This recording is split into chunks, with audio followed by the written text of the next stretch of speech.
चुनाव में ईवीएम से वोटिंग के बाद हर वीवीपैट का मिलान करने की याचिका को सुप्रीम कोर्ट ने खारिज कर दिया है। इस बीच एक और याचिका सुप्रीम अदालत में पहुंची है, जिसमें मांग की गई है कि यदि किसी सीट पर सबसे ज्यादा वोट नोटा के हो तो दोबारा इलेक्शन कराया जाए। इस पर सुनवाई करते हुए चीफ जस्टिस डीवाई चंद्रचूड़ ने कहा कि यह बात चुनाव प्रक्रिया को लेकर भी है। ऐसे में देखते हैं कि चुनाव आयोग क्या जवाब देता है। यह टिप्पणी करते हुए सुप्रीम कोर्ट की बेंच ने आयोग को नोटिस जारी किया है और जवाब मांगा है। यह जनहित याचिका मोटिवेशनल स्पीकर और लेखक शिव खेड़ा की ओर से दाखिल की गई है। खेड़ा की ओर से पेश अर्जी पर बहस करते हुए वकील गोपाल शंकर नारायण ने कहा कि यह एक अहम मामला है जिस पर विचार करना जरूरी है।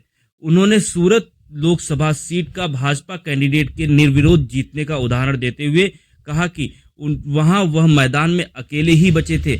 वकील ने कहा कि हमने देखा कि सूरत में कोई कैंडिडेट नहीं बचा, सारे वोट एक ही उम्मीदवार को जाने थे। इस अर्जी में कहा कि चुनाव आयोग को नोटा को भी एक चुनावी उम्मीदवार घोषित करना चाहिए। इसके अलावा यदि चुनाव में सबसे ज्यादा वोट नोटा को मिल जाए तो फिर चुनाव दोबारा कराए जाने चाहिए। अर्जी में कहा कि लोकसभा, विधानसभा और निकायों समेत सभी चुनावों में नोटा को 2013 से लागू किया गया था।